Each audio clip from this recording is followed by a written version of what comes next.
Бүгін бізде қонақта Садық Шерімбек. Майзан тық тұр прикол ұстамаған. Батырлар алда жау келе жатыр. Темекі болу керек, Уинстон болу керек, парламент резерв болу керек деген сияқты да. Держимся пока что.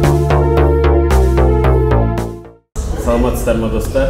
451 градус әдебиет клубының каналында қош келдіңіздер. Бүгін бізде қонақта жазушы, аудармашы, айтишник, технократ Садық Шерімбек. Қош келдің досым. Қош келдің. Бірінші сұрағым саған айтады. Қазақ әдебиеті жайлы қазіргі таңда не болып жатыр бізде қазақ әдебиеті? Сол жайлы не айтасың? Өз пікірің, өз ойың.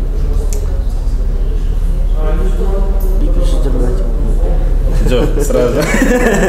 Сен стильіңді білеміз, олай болмайды. Олай болмайды. Қаттырақ сөйлесең болады. Түсінікті.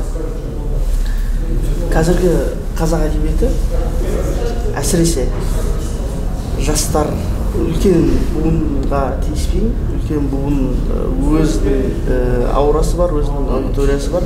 Бірақ мен дәл менің замандастарымның арасында қазақ әдебиетін айтатын болсам, бір 10 метрлік ауылда дәретхана десеңіз, соның ішіндегі 7 метрлік нәжіс, оның астында тағы да бір 2 метр сары су болса, соның астында қазақ әдебиеті. Қазіргі замандағы жастар арасындағы қазақ әдебиетінің деңгейі сол.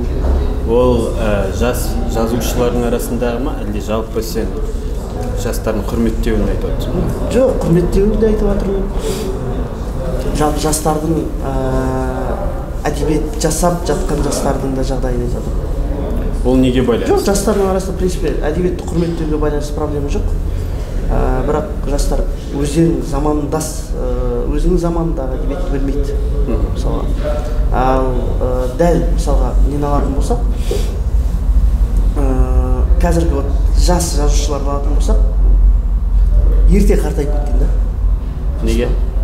Олар өз заманының әдебиетін жасауға тырыспайды. Олар сол баяғы Мұхтар Әуезовтердің жасап кеткен әдебиетін жасауға тырысады. Біздің қазіргі таңдағы сол тілмен сөйлеуге. Иә, сол тілмен сөйлеуге, сол тілмен әдебиет жазуға тырысады. Әңгіме жазса да, өлең жазса да сол Мұқағалидың заманына кетіп қала береді. Өте көне сөздер. Иә, көне сөздер де емес мәселе. Көне сөздер бұдан 20 жылдан кейін де ол көне сөздерді қолданып, сол заманға сай әдебиет жасауға болады. Мәселе мида ғой, санада, пайымдауда. Яғни сол замандағы ақындарша, сол замандағы жазушылар сияқты ой жорытып, солардың түсініктерімен қазіргі заманның әдебиетін жасағысы келеді. Бұл бір 40 жыл алдын өліп қалған адамды әйтеуір артынан қолдап әйтеуір бір сахнаға шығарып, мынау деген жақсы актер деген сияқты сондай әңгімелер. Хотя өлген адамның рөлін ол жақсы ойнауы мүмкін, кәдімгі керемет деп беруіңіз мүмкін баға, бірақ енді тірі адамның рөлін мысалы точно ойнай алмайды. То есть ол кездегі әдебиет қазіргі таңдағы әдебиеттің, яғни біздің сұранысымызға жауап бере алмайды, ол анық нәрсе. Ол кездегі адамдар өзінің шығармасын жазған кезде сол заманға сай жазылды. Иә. Қазіргі заманда жазылу керек. Иә, біздің заманға сай жазылу керек. Біздің әдебиетте қазір кола болу керек. Темекі болу керек, Уинстон болу керек, парламент резерв болу керек деген сияқты да. Жаңа көліктер болу керек, жаңа мысалға мегацентр болу керек мысалға. Сондай сияқты біздің заманымыздағы біз көріп жүрген нәрселер болу керек. Элементарный автобус, машина деген сияқты. Иә, сондай деген сияқты. Жоқ, ол заманнан бері қарай қайтқысы келмейді. Келесі сұрақ. Жақсы. Қазіргі замандас ақын жазушылар шығып жатыр, иә? Бұрынғы тілде сөйлейді жатыр. Бірақ арасында қазіргі тілге, қазіргі заманға сайда жазушылар бар шығар. Өзің оқитындарың бар ма? Бірінші рет негізі бұл сұраққа жауап берген болатын. Кеше іздеп те мысалға жақсы материал шықты. олардың бір екеуін ғана танимын шын айтсам да, былай сырттай шығармашылықтармен таныстым. Олар ақындар ма? Иә, ақындар. Олардың өздері қазақша, орысша аралас жазады. Ол негізі дәл қазір дәл бүгін өте қолай жағдай. То есть орысша өлең жазу жаман нәрсе емес. Біздің классикалық әдебиетті оқыған жастардың көбісі жаңағы оған кішкене негативді қарауы мүмкін да. Қазақша жазбай ма деген сияқты вообще. Ол жаман емес. Ағылшынша әдебиет жасайтын жастарға келеді деп ойлаймын. Маған ұнады. Прям бір жаңашылдық сезгендей болды. Ішінде жаңа мектеп оқушысы да бар. Иә. Бірақ біздің проблемамыз сол ки 25 жылдан бері, 30 жылдан бері біз енді бір 3 адамды көрдік да. Жалпы медиада ше. Туындап жатыр. Иә, туындап жатыр. 30 жылдан кейін көріп отырмыз. Біз қуанатын нәрсе емес на самом деле. Былай, міне ақыры шықты ғой дейтін нәрсе емес та. Ең жаманы, бәлкім менің бір негативті дәл қазір осы мәселеге байланысты негативті ой қорытып отқан үшін көрермендер кешіріп қояр. Әйтсе де біздің дәл қазір жаңағы бірінші сұрағыңыздағы айтып өткен құрдымға түсіп кеткен кезде олардың шыққаны үшін мен тіпті оларға жаным ашиды.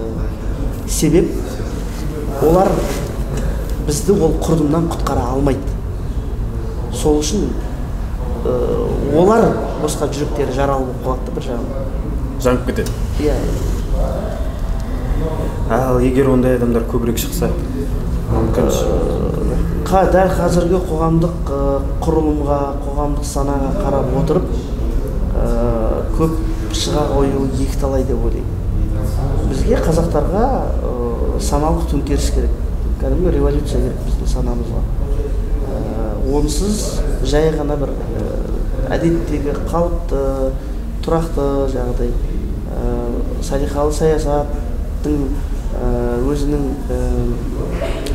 траекториясымен бір қалыпты жүріп кетіп жатқан дәл осындай жағдайда ондай адамдар туа қоюы өте қиын. Өйткені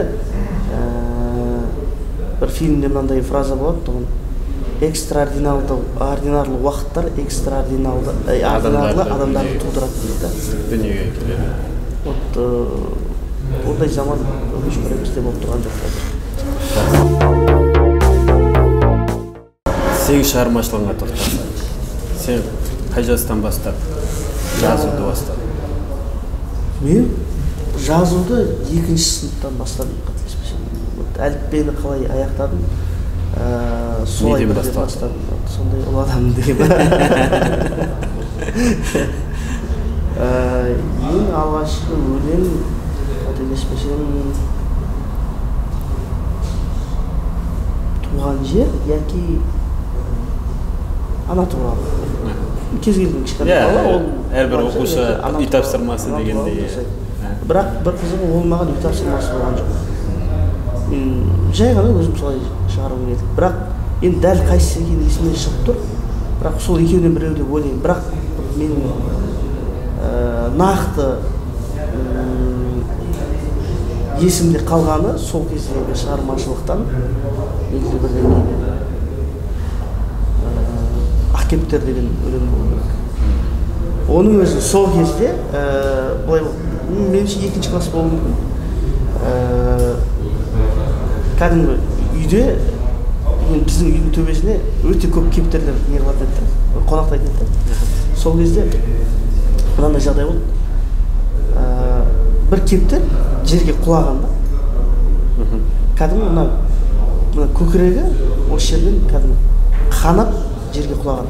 Ол бір жерге ілініп қалды ма, яки бірдеңе тиді ма, оны білмеймін.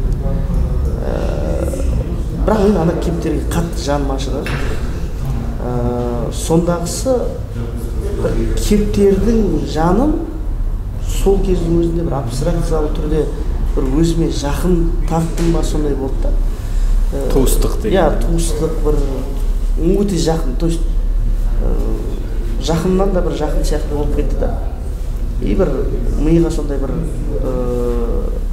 абстракция, шығармашылық бір абстракция келді. Сол кездің деңгейімен салыстырған кезде. Сөйтіп жаңағыдай мынандай ақ кептер жанарың жасқа толы, көзіңнен мөлдіреп жас ағады, жүрегің дүрсілдеп тез соғады, ұмытпаспын мен сенің ақ кептерің деген шумақ жазған екен. Ал қазіргі стилің? Қазіргі стиль Жақшаң ішінде боқтық стиль деп айтайын. Иә. Ол қалай пайда болды? Сөздер, ұятсыз сөздер, оңбаған сияқты ары қарай жамандап жалғастыра берсеңіз болады. Жоқ, енді мен бір сөзбен ғана айттым. Иә.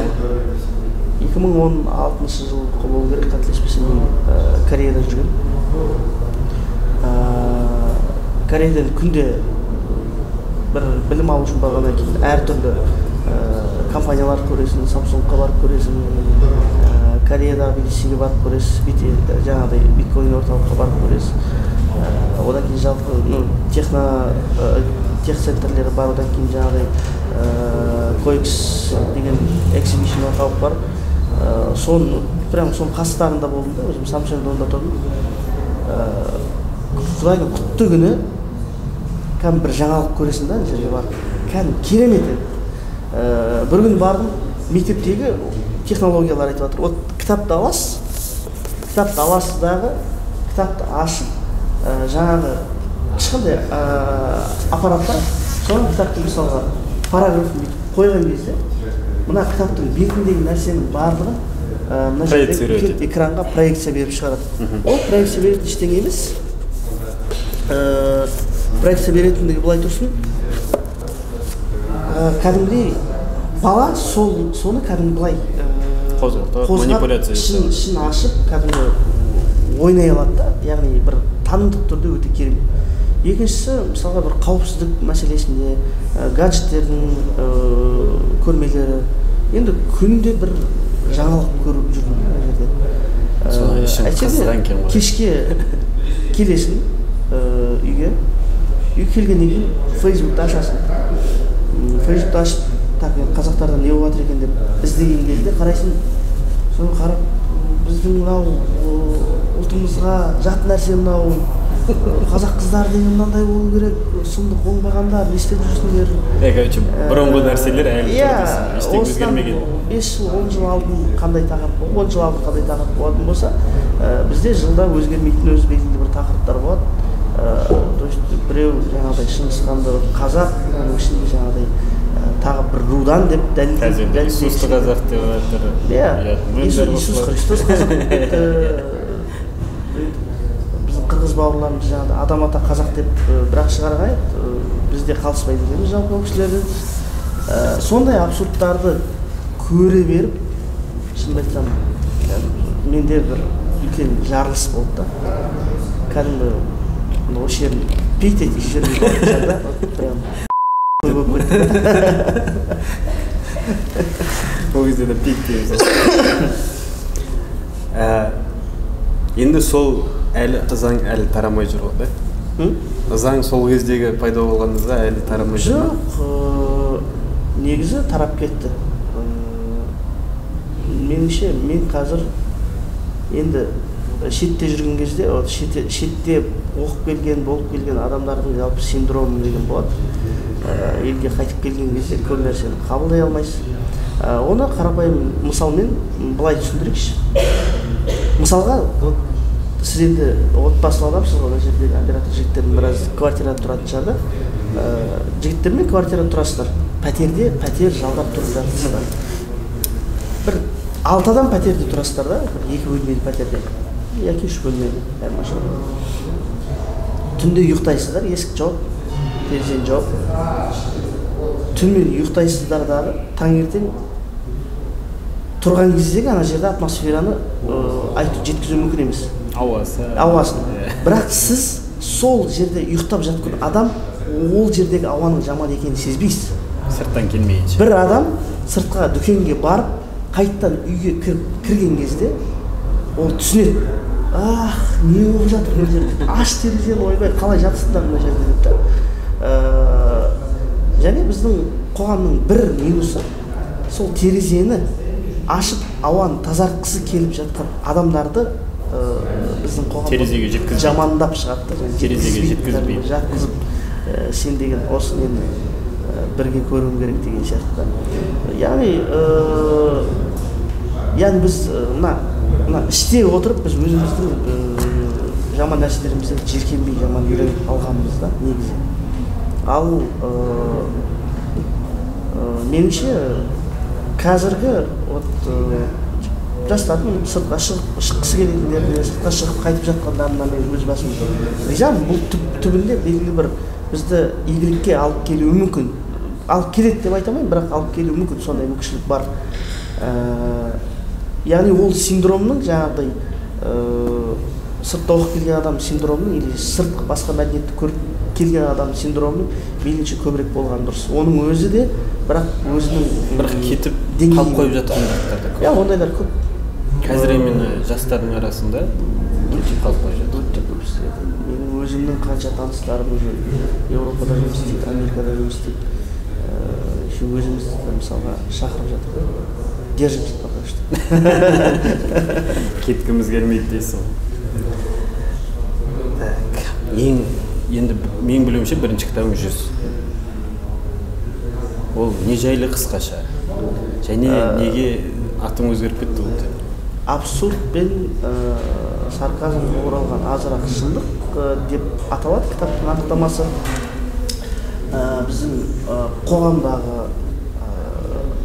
енді бұл жерде кітапта бір глобалды түрде қаралмағанмен ол мәселелер жеке мен өзімнің белгілі бір деңгейде көрген маған түсініксіз болған немесе мен түсіндіре алмайтын немесе маған түсіндіре алмаған немесе оны ешкім түсінбейтін мәселелерді мейлінше өзімше бір ой елеңнен өткізіп барынша бір сыни пайыммен сол жаңағы кішкене абсурд пен сарказмға салып жеткізуге тырысқанмын. Тираж қанша болды? 3 рет шықты. Бірінші рет Алматыда шықты, одан кейін Астанада шықты, одан кейін тағы Алматыда шықты. 1000-дай болды. Сатылым жақсы өтіп жатыр. Өтіп кетті бәрі. Сен өз сайтың арқылы саттың ғой? Сайтым арқылы саттым. Соңында кітап дүкендеріне бердім. Қазір уже менің өзімде қателеспесем бір 18 штука қалды болды. Тек достарға, жақындарға деп алып қойып отқаның ба? Оларға да бермеймін. Мұнда әкелу керек еді. Дос болса, жақын болса барып сатып алсын. Кітапты әкелу керек еді. Айтуды ұмытып кеттім. Енді келесі қандай кітаптар? Жоспар бойынша. Не шығарасың? Әлде сен бір кітаппен тоқталып қаласың? Жалпы мынандай қазір енді өте қызық жағдай орын алып жатыр да менің басымда. Мен былтыр бұл кітап қалай шығып кетті? Мен 10 жыл бойы IT саласымен айналыстым. Сонымен примерно 9 жылдан кейін мен іштей түсіндім. Менің бұл салаға деген бір махаббатым азайып кеткен. Әлсіреді ма? Иә, ара қатынасымыз мынандай болды да. Мен сені жақсы көрем, бірақ проблема сенде емес деген мәселе болды да. Проблема, скорее всего, менде. Мен, по-моему, бұның барлығын жаңағыдай қайта ойланып, қайта ой өрісінен жаңағыдай ой кеңістігінен өткеріп алу керек, кішкене уақыт бер деп былтыр мүлдем IT саласындағы бар қандай жобалар бар барлығын тоқтата тұрған болатым. Енді өз саламда мен жаман мамамын деп айтамайын. Жақсы халықаралық сертификаттар бар. Біраз жерге дейін бардың ғой? Жұмыс жағынан ешқандай проблема жоқ. Бірақ темір все-таки адамды темірге айналдырып жіберетін жаман. Тем более IT. Иә, тем более IT. Сонымен маған бір жылдық демалыс керек болды. Жалпы мен мүлдем айтишник емеспін. Егер менде басқа бір жаңа сала қабылдау керек болған кезде не таңдайтын едім деген бір мәселе тұрды алдында. Сонымен ар айналып, бер айналып, сонымен жаңағыдай ар айналып, бер айналып жүріп, ең соңында болғанда мен достарымның өздері айтып жүрген, жалпы салада жүрген кезде айтып жүрген, сен бір кітабыңды шығарсаң болады ғой деп. Дәл сол кезеңде бір уақыт болды менде жаңағы кітапты шығарып тастауға. Сонымен жаздың кезінде бүкіл барлығын жинақтап, материалдарды жетпеген жерлерін жазып, сонымен шығарып жібердік. Кім редактор болды? Біріншісінде редактор өзім болдым. Бірақ өте дұрыс емес нәрсе екенін білдім оның. Өйткені енді мен бірінші шыны керек тәжірибем болғаннан кейін біршама қателіктерге жол жібердік. Мысалға жаңағы орыстар айтады, самиздат қой, өзі шығарып, өзі таратып деген оңай жұмыс емес екен. Өйткені қарапайым жеткізудің өзінде біз күтпеген өте үлкен мәселелер болды. Кәдімгі мен енді жаңағы барлық мыңға жуық адам барлығын өзім хабарласып тексере алмаймын. Бірақ менің инстаграм қызатта әлі күнге дейін мысалы жетпей қалған адамдар бар, кітап жетпей қалған адамдар бар. Лента до конца жетпей қалған. Иә, ол деген енді оқырмандар кешірер, бірақ толыққанды уже несін жасап жатырмыз, жолын жасап жатырмыз жалпы жеткізудің. Бірақ соңында қарасақ, кәдімгі 10 шақты, 20 шақты адамға мүлдем кітап жетпей қалды. Сондай нәрселер болады. Одан кейін мысалға өзім кітапты бір 5-10 рет қарап шыққаннан кейін ғана кітаптағы қателіктерді көрдім.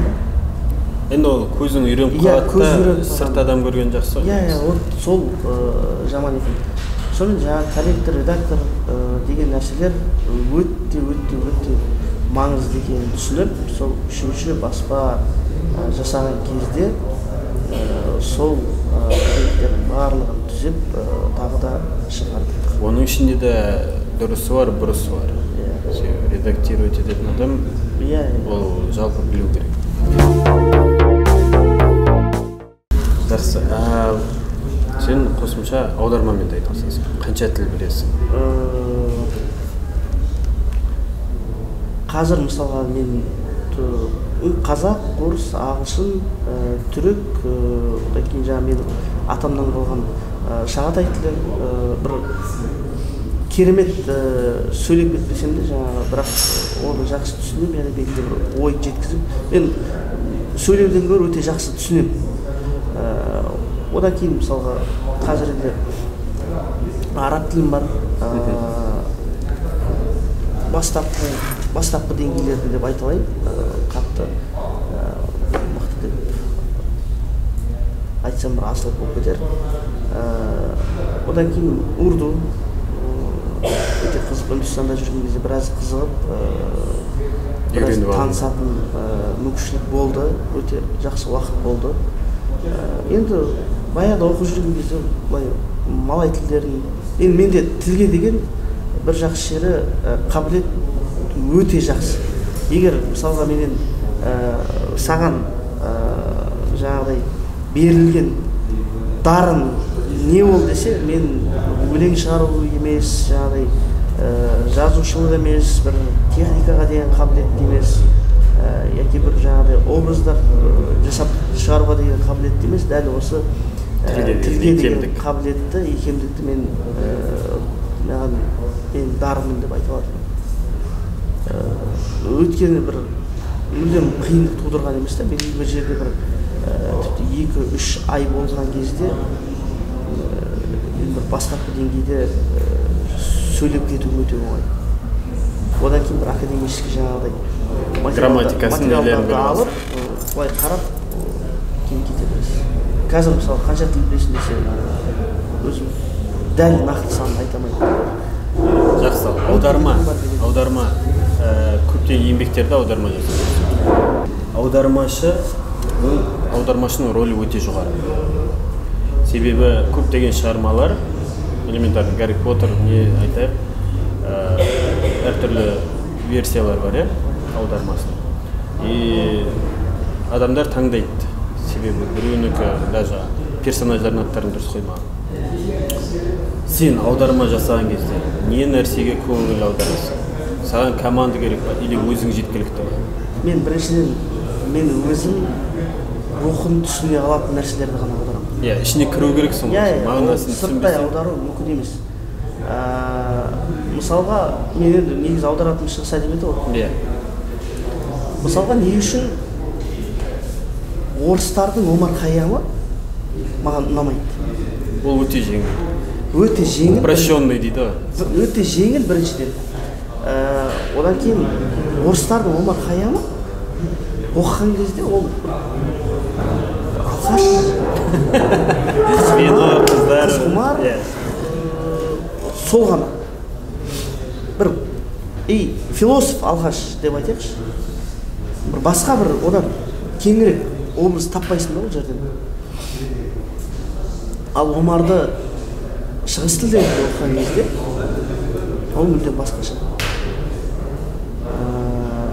Ол жерде оның тентектігі де бар, рухы да бар, құдайшылдығы да бар, жаңағыдай бір діни догмаларды сынауы да бар, оның ішіндегі бір керемет бай адамдығын сіз көре аласыз ол жерде. Және Омарды шығыс философиясын, шығыстық танымды білмей жатып, Омарды сырт көзбен аудару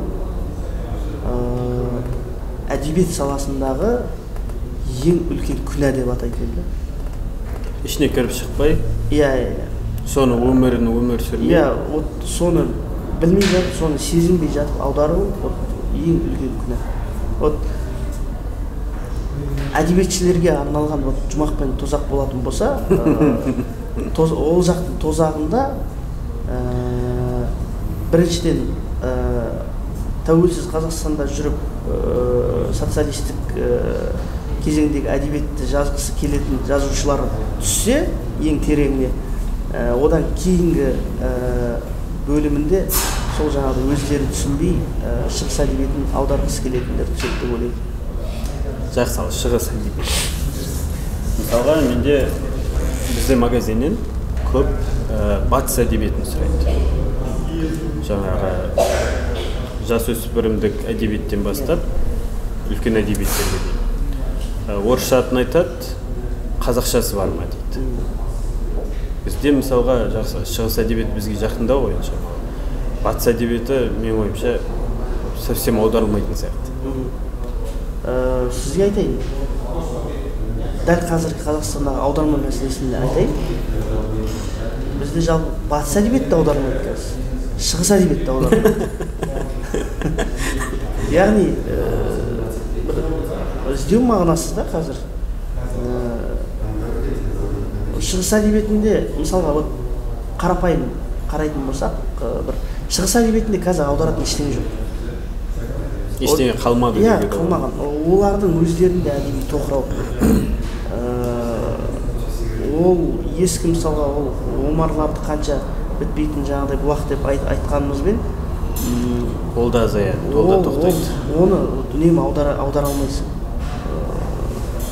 Бірақ соның өзінде қазақ, мысалы, өзбектерге, түркмендерге, түріктерге, әзірбайжандарға аударылғанның тіпті бір 5% да қазақшаға аударылмаған. Бір жағынан оны мен өзіміздің артықшылығымыз деп те білемін да. Білмеймін енді оны бір нақты былай айту мүмкін емес та, артықшылығымыз яки кемшілігіміз депші. Бірақ бізді сол өзбек, түркмен, әзірбайжан, жаңағыдай түрк өзіміздің бір тілдес бауырлас ағайындардан дәл қазір жалпы сол бір белгілі бір деңгейде парсыланудан сақтап тұрған фактор болуы да әбден мүмкін. Ал жақсы, шығыс әдебиеті де батыс әдебиеті де аударылмайды деген. Иә? Бізде халқымыз енді қазақ, орыс, әртүрлі тілдес. Қазақ тілдес бауырларымызға тоқталсақ, тек қана қазақ тілін біледі. Мысалы, орысша түсінбейді, орыс тілін білмейтін дейік. Иә? Оның ішінде әдеби білмесе. Ал сол адамдар, сол оқырмандар тек қана мына классика және де қазіргі жаңа айтқандай шығып жатқан жаңа әдебиет, сол классикаға еліктеп отқан, тек сонымен жабылып қалмай ма? Бұлай қарайықшы бұған. Мысалға, тек қана қазақ тілін білетін деп отырған кезіңізде кімдер отырсыз? Бұл қалалық жерде, қалалық емес. Қалалық жерде ол тек қана қазақ тілін ғана қалалық емес. Бізде қалалық деп айтсақ, онда ол 2-3 қала ғана бар. Иә. Үлкен дейік. Иә, қалған жердің барлығы регион. Аумақтардың барлығы. Мысалға, мен бір таң қалған нәрсе, былтыр барған кезде Атырауда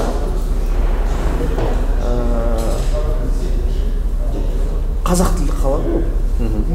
Атырауда кәдімгі жастардың арасында «Что, где, когда» деген ойын орыс тілінде өтеді. Кәдімгі өте атақты. Қазақ тілдерінің өздері бар, «Что, где, когда»ны орыс тілінде ойнайды. Себебі басқа формат жоқ шығар. Қазақша да ойнауға болады. «Что, где, когда» үшін ол проблема емес. Иә, жақсы. Мысалы, оңтүстікте де мен бір жақты қарамас едім бұл мәселеге де.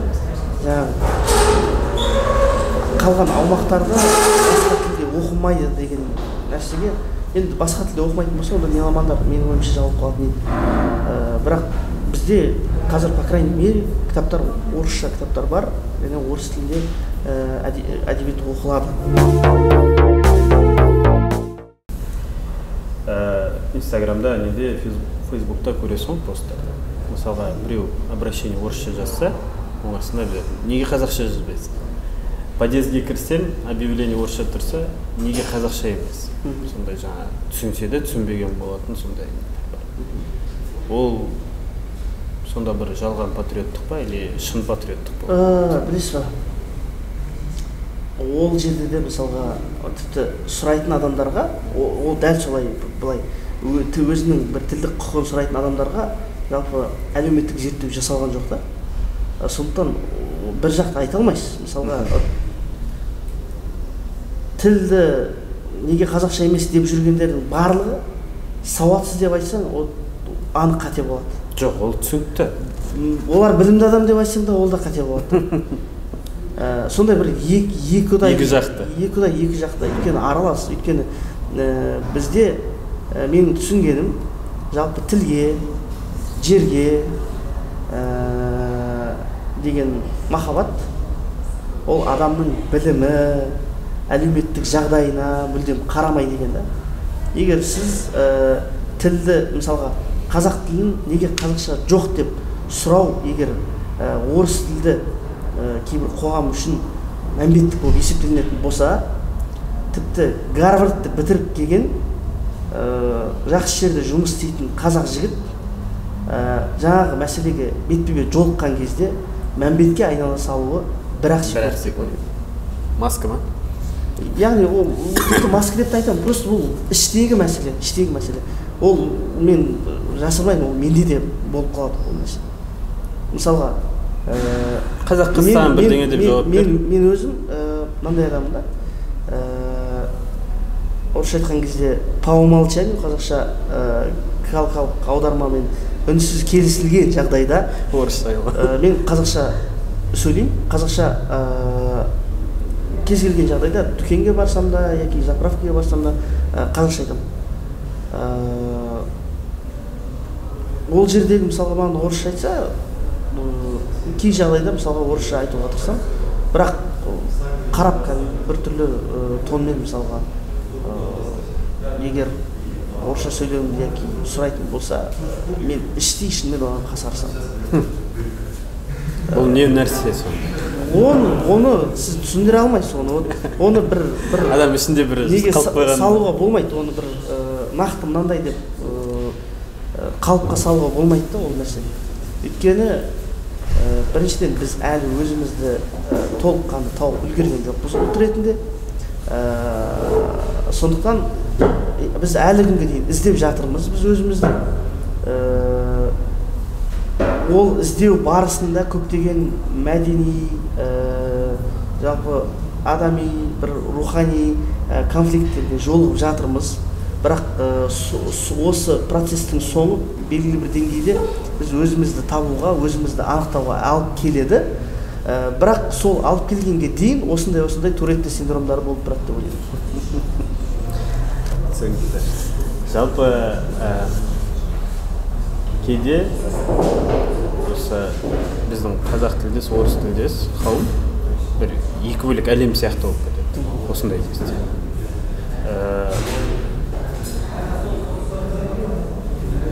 Телевизорда сериал болып жатады.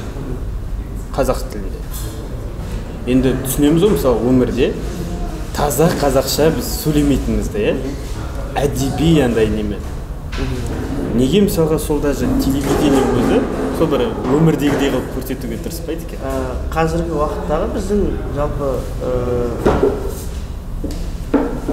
қазіргі таңдағы біздің кино өндірісінің ең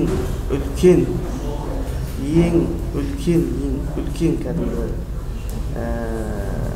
қара тесігі дәл осы сіз айтып отқан нәрсе деп ойлаймын. Себеп мысалға бізде талай батырлар жайлы сериалдар шығып жатыр да. Қайта-қайта шығып. Тарих жайлы сериал, кино. Өткенде мысалға Алтын тақ деген кино болды, кинотеатрда көрсетілді. Мен бір рет бардым, екі рет бардым. Анау айтқан екеуінде де кинотеатрда мен жалғыз отырдым. Және бір адам келді да жартысында шығып кетті. Біз қазір тарихи фильмдерден шаршап кеткеніміз соншалық.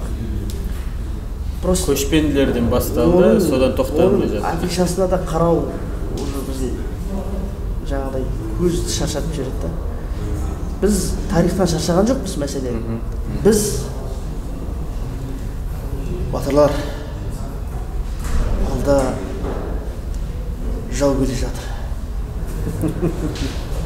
Қазір елді қорғап қалмасақ, арымызға сын болғалы тұр. Алға батырлар. Дейтін және осы түрден өзгермейтін образдардан шаршап кеткенбіз да біз. Как будто сенің батырың өмір әзілдеспеген, өмір бір ойнамаған біреумен, өмір бір достарымен жаңағыдай найзаны бүйтіп тығып тұрып прикол ұстамаған, өмір бір қызға бармаған, жаңағыдай ауылға бүйтіп келген кезде бүйтіп қыздарына бүйтіп қарап қойып, былай атқа өңгеріп әкетіп қалуға жақсы екен жігіттер деп олай да айтпаған бір монумент сияқты да біздің батырлар фильмдерде. Идеализирован. Билерде де дәл сондай. Негізі менің ойымша ең біздің тарихымыздағы отырып алып қуған адам біздің билер болған деп есептеймін да. Отырдың, бір адам не сұрап келді, допустим, жаңағыдай. Мен біздің ауылдағы би деген аталардың соңғы тұяқтарын көріп қалған адамын да. Ауылдағы билердің жалпы қандай болатын, олардың өмір салттары, олардың шешім қабылдаулары қандай болатын, бір белгілі бір деңгейде аз пайызын болса да білетін адам еді. Олардың жалпы алқа құрған кезде орталарында былай түр жасап алып деген нәрсе болмайтын. Кәдімгі отырып, ананың баласы не болды өзі? Шақырыңдаршы, келеді. Ананың баласы келеді. Не болды дейді жаңағыдай. Не болды жастай қатын жіберіп дейді. Ұят емес. Ана адамға, келіп тұрған адамға бір әзілдеп, бірақ тигізіп, үстінен аздап жаңағыдай өз деңгейінде мазақпен тигізіп, ең соңында айтады: сен шырағым көп сөйлеме, бар да келінді әкел дейді, жаман жердің қыз емес, осындай деп айтады. Ағалар жаңағыдай мақұл, жарайды, әкелем дейді да кетеді. Жаңағы сіз айтып отқан нәрсе бар, барлығы қалай солай беру керек та ол нәрсені. Бірде бір мысалға отырып жаңағыдай табақтың үстінде жаман айтты төле би деген сияқтылық бар ғой. Солай отырған бір образдар керек та қазір бізге.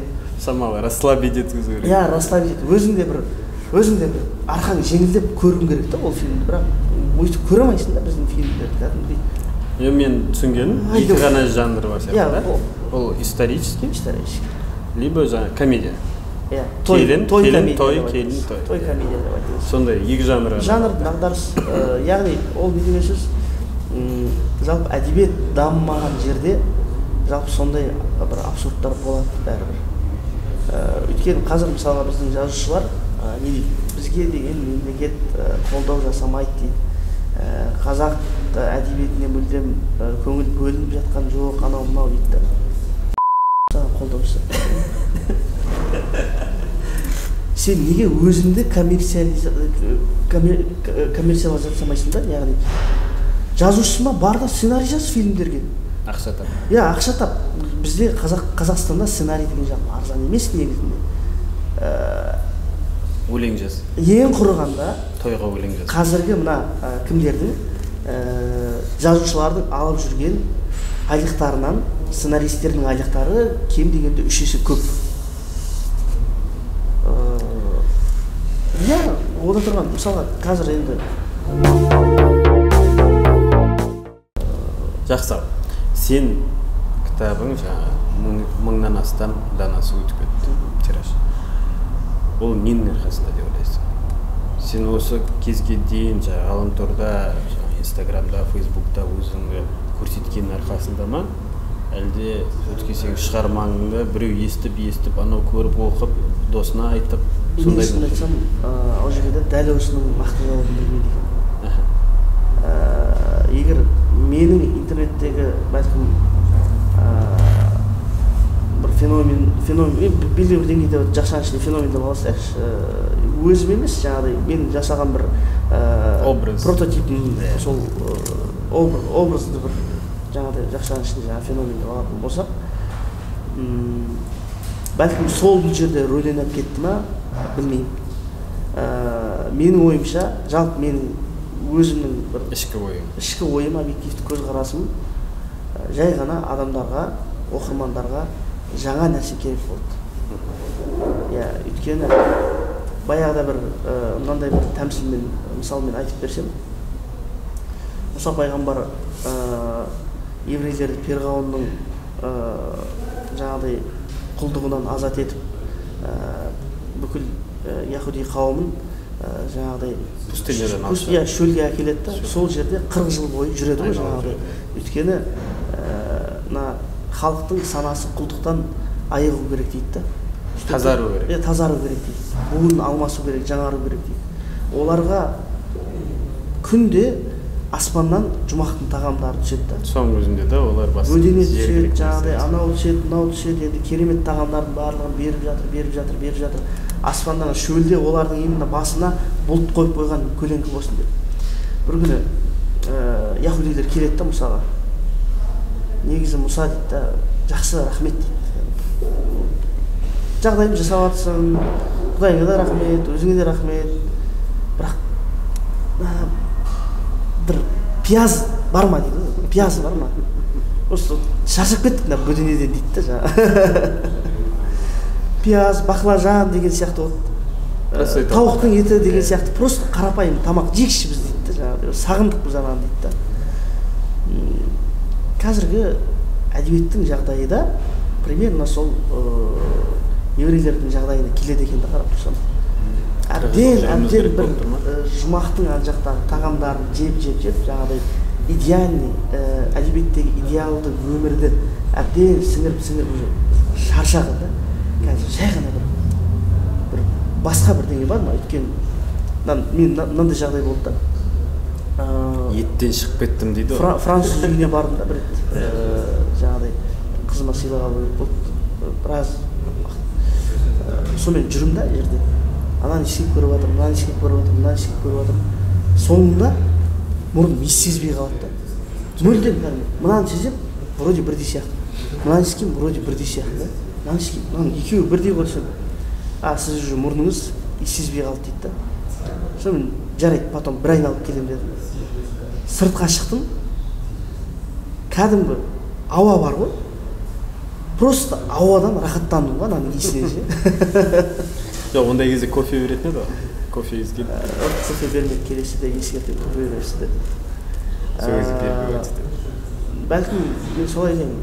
Қарапайым өмірлік бірдеңе керек болды деп ойлаймын. Енді жақсы, сен бағана айтып кеттің ғой, IT жайлы және осы әдебиетке келген жайлы. Енді өзіңнің орныңды тапқандай болдың ба? Әдебиетке келіп, осы бірінші шығармаңды жазып шығарғаннан кейін. Мен өзімді әдебиетте деп ойламын. Қай жердесің деп ойлайсың? Мен өзімді жай ғана әдемі жазатын, жүйелі әдемі жазатын технократ деп есептеймін. Мен шынымды айтсам, ол француз үйіне кіргім келмейді. Бәлкім кейбір нәрселерді сырттан заказ беріп алып көруге болады, бірақ ол жердегі жоғарғы күлтүр маған көңіліме кішкене қонбай тұрған сияқты әзірге. Батыс әдебиетін оқисың ба? Иә, батыс әдебиетін. Мен таныспын батыс әдебиетімен. Қызығамын, бірақ қазіргі жаңа тенденциялар өкінішке орай қатты таныс емеспін қазір. Өйткені қазір оған уақыт болып жатқан жоқ. Салыстырмалы түрде кітапты көп оқитын адам, бірақ дәл бұны тематикаға уақыт бөліп оқуға уақыт болады. Қазір менде өзімше бір қызығушылық болып жүр жаңағы. Африка халықтарындағы не жазылады екен, оңтүстік шығыс Азиядағы Вьетнам, Лаос, Камбоджа дегендер не жазады екен деген сияқты. Хотя қатты мықты деп бір енді алдын ала бір шешім қабылдап қоюдан аулақпын, бірақ енді сол нәрселермен жайлап мен танысып жатырмын қазір. Ол кезде басқа нәрсені бір миыма кіргізгім келмейді. Жақсы. Жаңа қазақ жазушы ақындарды кімді атап бере аласың? Осы оқыңдар, осы міне жаңа терезе ашып жатқан адамдар.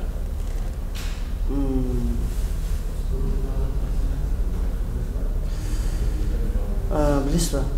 Негізі, мысалға жаңағыдай соңғы 3 кітап, ең жақсы ұсынатын 3 кітап, ұсынатын жазушы деген сұрақтар негізі біргелік емес па? Өзің арқылы өткіздің ғой. Ақындардан оқитын, қайталап айтам, мен үшін соңғы бір 10 жылдағы феномен болған жігіт, шынымен айта аламын, оны феномен деп айта аламын. Феномен болған жігіт Аслан Қаженов деген азамат. Оның туалеттегі туынды, 2000 теңгенің кітабы деген сияқты жаңағыдай біраз кітаптар шыққан. Оның кезінде өзінің сайты болды тіпті. Аслан Ру деген сайт болды. Кәдімгі ішінде ашық түрде жалаңаш жаңағыдай қызбен жыныстық қатынас жасаватқан мысалға сондай бір акттың өз еще суретке түскен, сол актты салып қойған. Мынау менің өлеңдерім. Ананың өлеңдерін оқып, сол кездің өзінде кәдімгі рухани оргазм аласыз өлеңдерінен ше.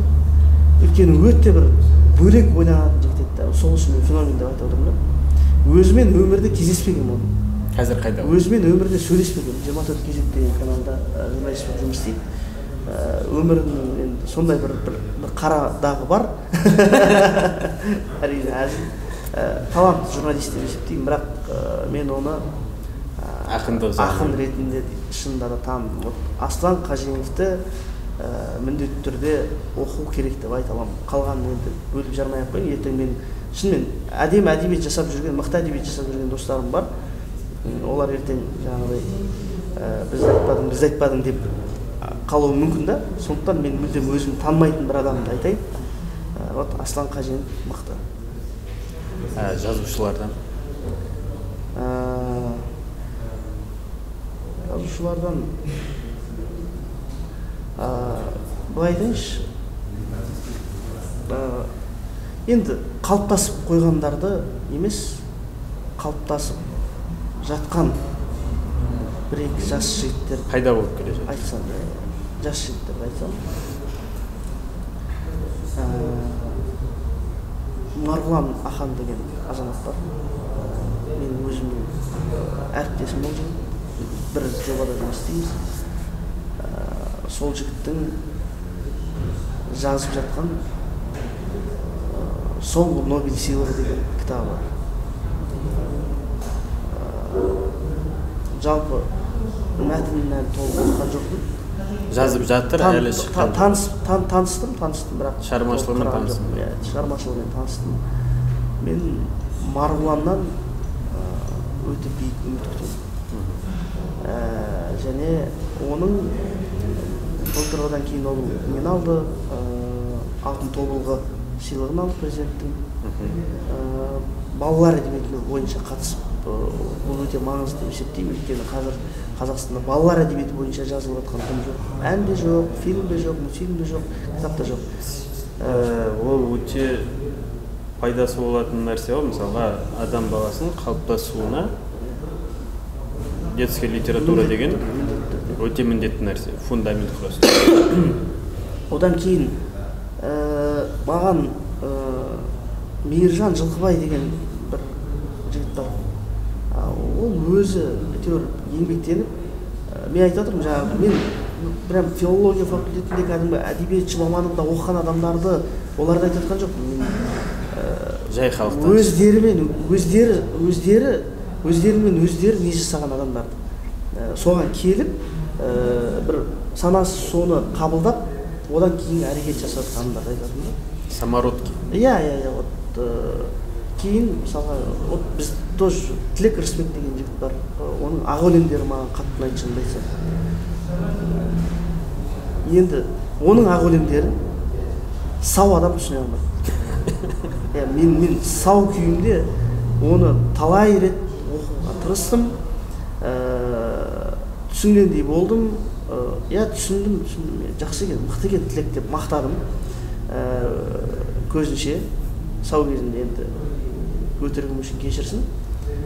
Бірақ кейін жаңағыдай мына әлемнен бөлектеу жағдайға түсіп оқып көрсем, Тілектің ақ өлеңдері сондай сезімде жазылған екен да. Ол шабыттанып кеткені соншалық, жаңағы бір сананың бір сәл биіктігіне дейміз бе, сәл абстракциясына ма, ол шабыт арқылы жеткен да. Біздің зиянды нәрселер арқылы емес. Мүмкін қайдан білесің? Ол жеткен.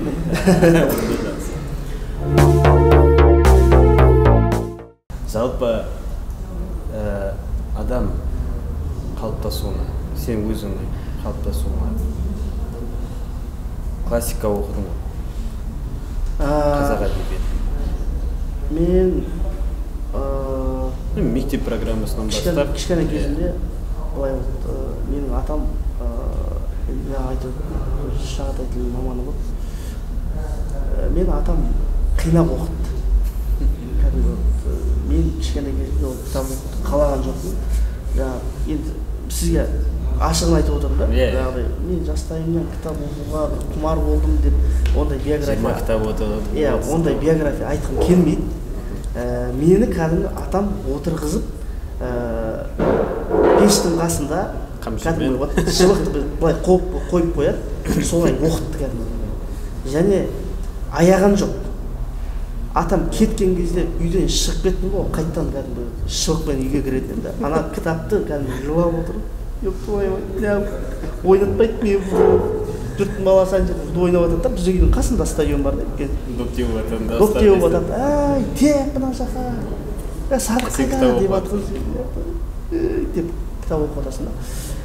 Және басында сол үшін мен атамды жаман көремін. Не деген адам кәдімгі ойнатпады ғой бала сияқты деп кішкене бала кезінде ренжисің ғой.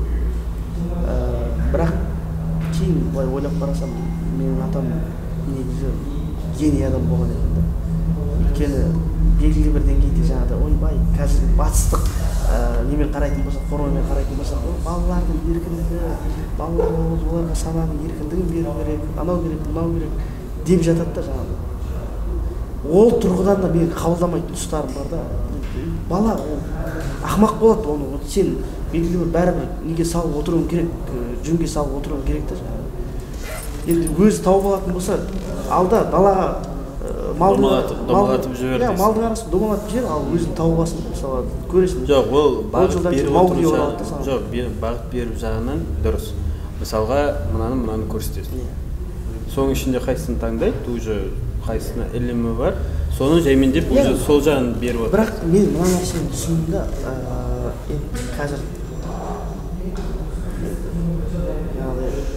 қазіргі классиктеріміздің тілімен айтқан кезде, 30-да алқымдап қалған кезде,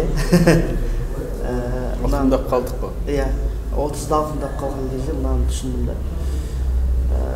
Кез келген бала жас кезінде ойнап жүріп бір отты табады.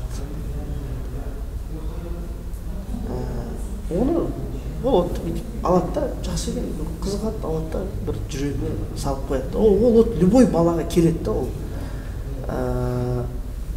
Сонымен сол отпен өмір сүреді ол. Өмір сүреді. Және сол отты жандыратын, жарық қылатын момент туған кезде біздің қоғамдық, отбасылық кейбір дұрыс емес нәрселердің, ережелердің негізінен, яки баланың өзінің табансыздығының негізінен жаңағы отты жай ғана өшіріп алады. Бірақ мен мысалға Қуат деген режиссер досым бар. Ол өзі кішкене кезінде, примерно 4-ші сынып кезінде мен осындай нәрселерді түсірем деп ойлағанда ол. Бір от тапқанда ол өзінің арманы болған. Сонымен әрі қарай біз одан кейін қаладағы дарын мектебіне келдік. Сөйтіп 8-ші сыныпта ол маған ұсыныс айтты. Мен 8-ші сыныпта өте жақсы жазатын едім. 8-ші сыныпта маған ұсыныс айтты. Давай темекі туралы бір документальный фильм түсірейік дейді да. Жарайды дедім. Сценарий. Иә, мен сценарий жазуым керек болды оған. Жазам, жарайды. Сонымен досымыз болды, Ерлан деген, сол азаматтың үйінде жаңағыдай Panasonic деген камерасы болған, соны сұрап түсірдік. Қыстың кезі болатын, кәдімгі алып түсіріп мәзбіз кәдімгідей. Сонымен кәдімгі спецэффект жасау керек, жаңағы кітаптың беті былай автоматты түрде былай ашылып жатқан эффект жасау керек та. Не істейміз оны, қалай істейміз? Давай былай істейміз. Қуат, сен төбеден зажигалка кәдімгі неғып тұрасың, жағып тұрасың, бөлмені қараңғылап тастаймыз, кітапты жауып ашып қоямыз бетін, зажигалканы былай төбесін жағып тұрасың да, мен кітаптың мына жағынан үрлеп тұрамын. Сол кезде ашылып жатады, как будто өзі ашылып жатқан сияқты. Сол кезде сондай еді ол. Кейіннен мен технология саласына кеттім, бірақ ол сол арманмен жүрді, ол медицина саласына оқуға түсті, бірақ сол ішіндегі от өшірген жоқ. Соңында кәдімгі өзінің оқып жатқан, мысалы, несінен біраз жерге оқуға барып қалған еді, кәдімгі гранттан шығып кетіп, ол өзінің саласына оралды да. Режиссура ма? Иә, режиссура. Өзіне айтсам жаңағыдай неғым айтпай ақ қойшы соны дейді. Бірақ мен оны шынында да ерлік деп білемін өзім. Және келді ол салаға, кәдімгі ең басында қарапайым, ең жаңағыдай камерамен талай жылдан бері ең жолығып тұрды жаңағыдай. Қиын болады әрине бастау. Басында тіпті выписка түсіріп кеткен кездері болады кейбір үшін. Бірақ ол ана отты өшірген жоқ. Келді, ең соңғы жылдағы ең Қазақстандағы ең кәдімгі қарыштап тұрып өсіп жатқан режиссер кім десе Қуат Ибрагимді айтуға болады деп ойлаймын. Өйткені әр жұмысы алдыңғыға қарағанда мықтырақ. Соңғы жұмыстары мысалға Жігер Ауыпбаевтың Меломен тобындағы 2 әніне түсірді. Дастан Оразбековтың Орда тобындағы Дастан Оразбековтың Алау деген әніне клип түсірді. Соңғы жұмыстардың бір тоже миллион көрілім болып жатыр. Қайрат Күлтековтің Осы толқында деген әніне клип түсірді. Өте сапалары мықты шыққан. Және үшеуінде де сценарист рөлінде мені шақырды. Жалпы мені шақырды болғанда и так екеуміздің компаниямыз сол. Және енді бірақ менің бір жеткізгім келген ойды ол өзінің көзқарасын қосып енді әдемі жұмыстар салды. Қазір мысалы жарияланбаған тағы бір 5-6 жұмыстар тұр, проекттер тұр. Енді мен жалпы жай ғана сценарист көзқарасымен қарағаннан бұрын мен көрерменнің көзқарасымен қарауға тырысамын. Ол жігіт менің ойымша биылдың өзінде келесі жылы Қазақстанда бір режиссураның феномені болатын шығар деп ойлаймын. Енді қазір бәрі Айсұлтанды айтады ғой. Айсұлтан деген жігітке мен ризамын. Ол жігіттің қарапайымдылығына, ол жігіттің өз жұмысына, бір кадрларына, әдемілікке өте жауапты қарайтынына ризамын. Бізден бір адам шықты. Халық арасында. Жаман емес, ол өте жақсы нәрсе. Одан кейін де шығады. Біздің қазақ өзі құмырсқа сияқты бір жақсы мінезіміз бар. Бір құмырсқа егер бір жол салатын болса, біз қазақтар міндетті түрде ол жерге барамыз. Кез келген салада, бокста да солай, мысалға, спортта да сондай. Бір адам жаңағыдай чемпион болды, ары қарай оның жолымен талай жастар мысалға өтіп. Енді қазір бәрі профессиональный боксқа кетіп жатыр. Иә, профи боксқа кетіп жатыр. Мысалы, мен өзім достарым Лос-Анджелесте қазір. Тек қана ол салаға емес, мысалға әдебиетте эстрада, ән байқасаң, әдебиетте әлі ондай жоқ. Енді келеді ғой, асықпай. Күтеміз. Күтсеңіздерші, асықтыра бермесеңіздерші мен десем. Қазақстанға сапар. Қазақстанға сапар. Trip to Kazakhstan. Big trip to Kazakhstan. Ағылшынша болады. Қайындай қазір сатыда тұр? Қай кезеңде тұр? Дәл жарты сат. Жазылып жатыр. Жоспар бойынша қашан шығады? Қазір жоспар айтуға да қорқып қалдым. Шынымды айтайын. Мына уақытта шығады десем, оған жете алмай қалсам десем. Міндетті түрде кешіктіріп қоямын шын. Маған ешқандай уақыт айтпай, іштей біліп, мына кезде шыққан дұрыс деп және сол кезге байланысты дайындаған дұрыс. Ол да самоиздат бола ма? Жоқ, оны меніңше біз Түркиядағы баспа үйлерімен келісетін сияқтымыз. Жалпы неге ол ағылшынша болады? Жалпы оның атымен негізі проблема жоқ. Аты үшін басқа варианттарды қарастырып жатырмыз. Өйткені тікелей қабылдап қалып жатқан өзіміздің азаматтар бар да. Сол ғой. Опять-таки бұл жерде жаңағы мәселе бар да, біз енді өзіміздің пәтердің ішіндегі жаман истерді сезгіміз келмейді да оны. Және оны бір терезені ашқымыз келмейді. Сондықтан мен оны бір негізі бір абсурдстан деп жасағым келген. Ол проблема тек қана біздің мемлекет емес. Орта Азиядағы көптеген мемлекеттерде, жалпы көбінесе осы азиялық мемлекеттердің бірнешеуінде біразында бар нәрсе. Енді бірақ біз өзіміздегі қоғамдағы бар нәрселермен қараймыз, соның призмасымен қарап жазуға тырысамыз. Бірақ енді сол тек қана атына байланысты бір... Жоқ, атының өзі де вызывающий болып тұр бұл жерде. Енді егер сіз вызывающий деп болсаңыз, дәл солай қалдырамын онда. Иә, жақсы ол. Иә, енді не үшін біз өзіміздің проблемалар жайлы жасыруымыз керек? Иә.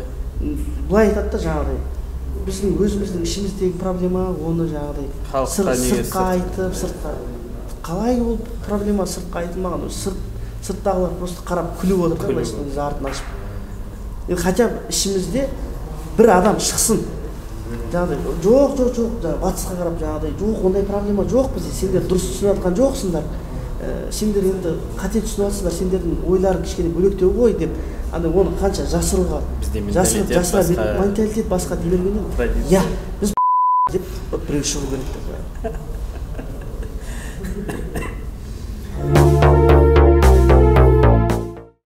Қазіргі биылғы жыл жастар жылы деп жатыр ғой, лозунг.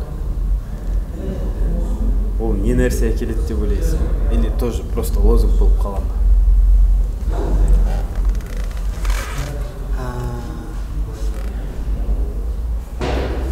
Жалпы сізге айтайын, бұл бастамалар түпкі идеясы, жалпы түпкілікті жасағысы келетін дүниелер өте дұрыс бағыт деп есептеймін да. Бірақ проблема реализациясында үлкен проблема. Логотип болып қалып кетті.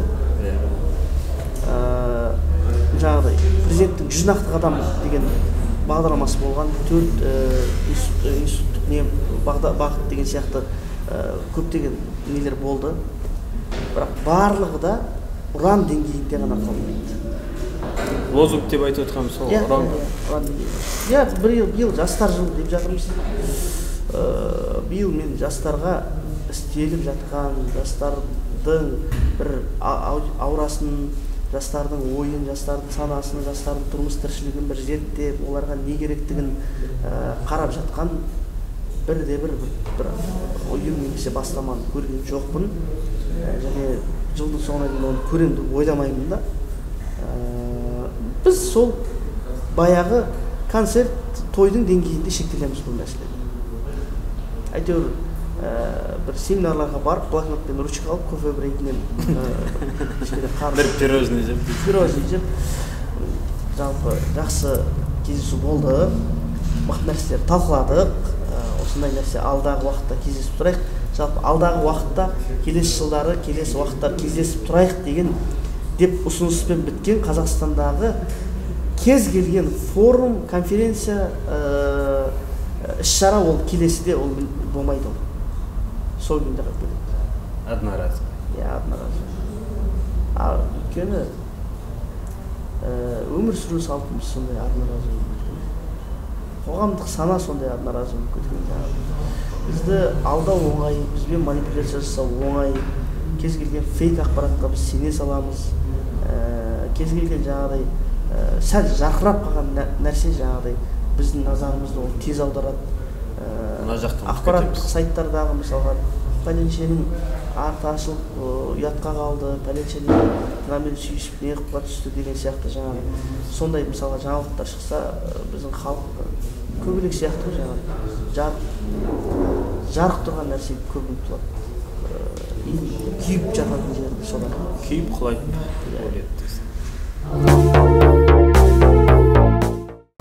Біздің тыңдармандарға, подписчиктерге өзіңнің тілегіңді айтып жібер.